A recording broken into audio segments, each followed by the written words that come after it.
InCred asset management के CEO Aditya Khemka हमारे साथ जुड़े हैं। Aditya ji, good afternoon. क्या व्यू बन रहा है इस समय मार्केट पर? काफ़ी वॉलेटिलिटी रही है, खासतौर से ब्रॉडर मार्केट में। एज अ फंड मैनेजर अभी आप क्या व्यू ले रहे हैं? तो अनुज जी, अभी हमारा व्यू सिंपल है। हमें लगता है कि जो कंपनीज में अर्निंग ग्रोथ का चैलेंज है, जो कि majority of the large caps में अर्निंग ग्रोथ का चैलेंज दिख रहा है हम लोगों को, तो उन कंपनीज में अभी हमें लग रहा है कि यहाँ से डबल डिजिट रिटर्न्स बनाना मुश्किल है।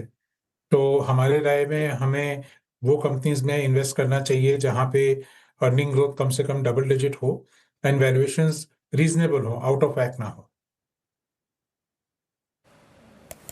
तो ये लार्ज कैप में आदित्य जी आपको कहीं भी स्कोप नहीं लग रहा है कि ये आपको लगता है कि just putting instance of auto कि जिस प्रकार की ग्रोथ प्रोजेक्टेड है फॉर फुल फिजिकल और जिस प्रकार का प्राइस टैग ऑलरेडी आ चुका है, स्पेस नहीं है मतलब लार्ज कैप में कहीं पर भी आपके अनुमान में?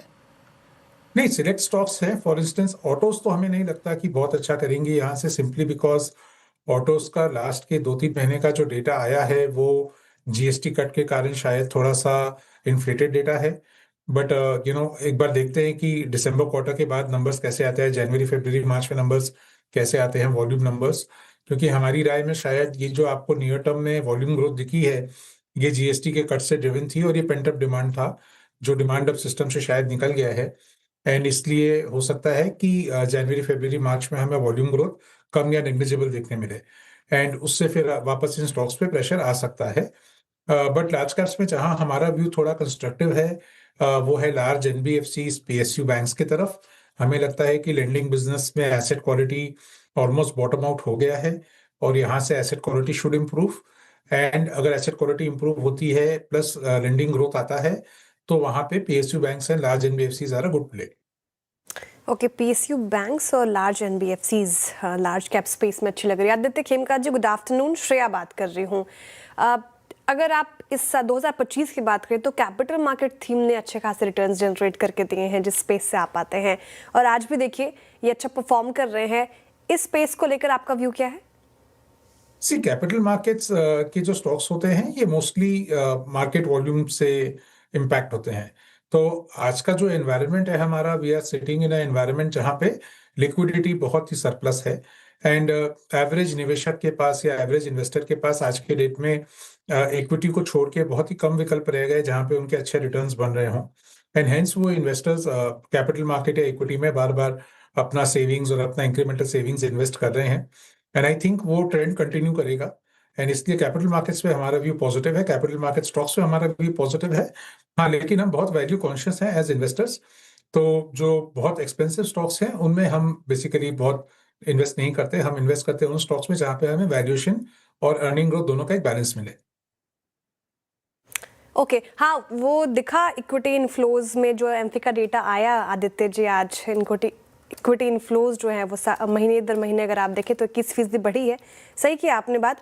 लेकिन पीएसयू बैंक्स का आपने जिक्र किया, एनबीएफसीज और कैपिटल मार्केट स्पेस में अगर हमने जिक्र कर लिया, लार्ज कैप की बात कही आपने, लेकिन ब्रॉडर मार्केट्स की बात करूँ, मिड कैप और स्मॉल कैप, इसमें भी निवेशकों ने दर्द झेला है। ब्रॉडर मार्केट्स पर क्या व्यू बन रहा है आपका मिड कैप और स्मॉल कैप्स को लेकर? तो majority of the mid cap share हमारे हिसाब से ओवर वैल्यूड हैं बिकॉज मिड कैप फंड्स में इन्फ्लोज बहुत एक्स्ट्रॉर्डनरीली हाई रहे हैं इन द पास्ट एंड उसके कारण मिड कैप्स की वैल्यूएशंस को बहुत पुश कर दिया गया है। एंड एट दो स्ट्रेच वैल्यूएशंस वहां से डबल डिजिट रिटर्न बनाना, अनलेस कंपनी बहुत ही अच्छी हो और कंपनी बहुत फास्ट पेस पे ग्रो करे, तो ऑब्वियसली पूरा मिड कैप स्पेस को मैं एक शब्द में, एक सेंटेंस में नहीं समराइज करूंगा। But majority mid cap stocks में आई थिंक यहाँ से पैसा बनाना मुश्किल है। हाँ, वहाँ पे थोड़े बहुत कंपनीज है जहाँ पे अर्निंग ग्रोथ काफी रैपिड है, जैसे ईएमएस कंपनीज हो गई या जैसे मिड कैप आईटी हो गया। वहाँ पे earning growth is very decent and वहाँ पे हो सकता है कि पैसा यहाँ से भी बन जाए, डबल डिजिट रिटर्न बन जाए। But by and large mid cap space महंगा चल रहा है। स्मॉल कैप स्पेस में, क्योंकि हमारे यहाँ स्मॉल कैप का डेफिनेशन ऐसा है, 5,500 स्टॉक्स हैं स्मॉल कैप में, तो कोई भी एक सेंटेंस में या कोई भी एक व्यू दे के कोई उसका सेंस नहीं बनेगा। बट हमारे हमारे इंक्रेड एएमसी में हम क्या करते हैं, with in the small cap space only हम लोग कोशिश करते हैं कि हम ऐसे स्टॉक्स को आइडेंटिफाई करें जिनका वैल्यूएशन अच्छा और अर्निंग ग्रोथ डबल डिजिट या 20% के आसपास हो। वैसे ही आज के डेट में हमारे पास बहुत सारी अपॉर्चुनिटीज हैं। Obviously some of the stocks past के 2-3 महीने में इन स्टॉक्स में काफी डिक्लाइन आया है, but that is a cycle, valuation cycle in the market, and that is not the first time कि ऐसा कुछ हो रहा है। ये हर साल होता है कि ये small and mid cap stocks एक टाइम पे थोड़ा बहुत गिरते हैं, फिर वापस रिकवर हो जाते हैं as long as there is earning support. तो आई थिंक ये वही साइकिल प्ले आउट हो रहा है, and this is a good time to put money to work. अच्छा आदित्य जी, ये कैलेंडर वर्ष 2025 कमोडिटीज़ के नाम रहा, गोल्ड सिल्वर आप देखिए, इवन इंडस्ट्रियल मेटल्स अगर आप देखें बहुत स्ट्रॉन्ग रहे। अच्छा ये सभी के पोर्टफोलियो की एक संरचना ऐसी होती है जिसमें वो certain portion, I mean 5-7-8% commodities को रखते हैं। अभी CY26 में जाते जाते कमोडिटीज़ में आपको क्या रीजनेबल लग रहा है to put in your portfolio? So हम लोग ऐसा हाउस वीरेंद्र, हम लोग कमोडिटी स्टॉक्स नहीं खरीदते हैं। हाँ, हम लोग क्या करते हैं कि हम उसके डेरिवेटिव्स ले सकते हैं। तो as a house we don't invest in any commodity names and we will not invest. But for instance मैं क्या समझाना चाहता हूँ कि अगर कमोडिटी प्राइसेस ऊपर जाएंगे तो केपेक्स कॉस्ट ऊपर जाएगा, अगर केपेक्स कॉस्ट ऊपर जाएगा तो रॉ मटेरियल कॉस्ट ऊपर जाएगा, अगर रॉ मटेरियल कॉस्ट ऊपर जाएगा तो इकोनॉमी में इन्फ्लेशन आएगा और ये कॉर्पोरेट मार्जिन्स पे प्रेशर भी आएगा। अभी ये जो कॉर्पोरेट मार्जिन्स पे प्रेशर आएगा, तो ऐसे एनवायरनमेंट में 2026 का आउटलुक दे रहा हूं मैं आपको, तो 2026 में हमारे हिसाब से कॉर्पोरेट मार्जिन्स पे प्रेशर रहेगा।